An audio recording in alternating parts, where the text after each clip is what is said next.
చిట్టి ఉడుకు నీళ్లు ఎలా తయారు చేసుకోవాలో చూద్దాం. కొద్దిగా రైస్ అంటే హాఫ్ కప్ రైస్ తీసుకొని వీటిని కడిగి పెట్టుకోవాలి. వీటికి దీని నిండుగా నీళ్లు పోసుకోవాలి. అంటే హాఫ్ కప్కి 10 కప్పుల నీళ్ళైనా పోసుకోవాలన్నమాట. మనకి తాగడానికి ఈ నీళ్ళే ఉపయోగపడతాయి. ఇలా పెట్టుకొని స్టవ్ వెలిగించుకొని వీటిని ఉడికించుకోవాలి. ఇందులోనే ఒక పావు టీ స్పూన్ జీలకర్ర వేసుకోవాలి. వేసుకొని ఇవి బియ్యం ఒక పావు వంతు ఉడికే వరకు ఉడికించుకోవాలి. ఇలా ఉడుకుతూ ఉండగానే జీలకర్ర కూడా దాని రసం అందులోకి దిగుతుందన్నమాట. ఇప్పుడు ఈ రైస్ 1/4 మాత్రమే ఉడికినవి. ఇలా ఉడికితే సరిపోతుంది అనమాట. మనకు కావాల్సినవి ఈ నీళ్లు మాత్రమే. ఇప్పుడు ఈ నీళ్లను ఎలా తీసుకోవాలో చూద్దాం.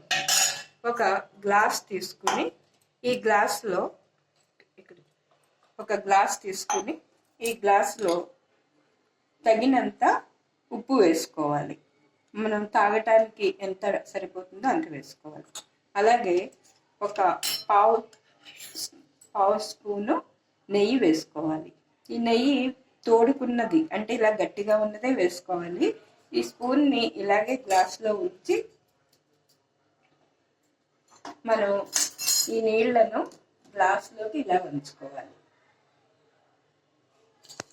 ఇలా వేయటం వలన ఆ నెయ్యి కరిగి విడిపోతుంది అన్నమాట. ఇప్పుడు ఈ నీళ్లను ఇలా కలుపుకొని వేడివేడిగానే తాగాలి. ఇవి చిట్టి ఉడుకు నీళ్లు అంటారనమాట.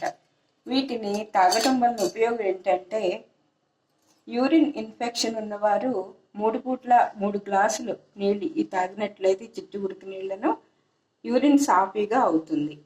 అలాగే నైట్ డ్యూటీస్ చేసే వాళ్ళకి ఈ చిట్టి ఉడికి నీళ్ళు ఎంతో ఉపశమనాన్ని ఇస్తాయి. కళ్ళు మంటలు, మెంటల్ స్ట్రెస్ ఉన్నవారు వేడివేడిగా ఈ చిట్టి ఉడుకు నీళ్లను తాగినట్లయితే వారికి ఎంతో ఉపశమనంగా ఉంటుంది.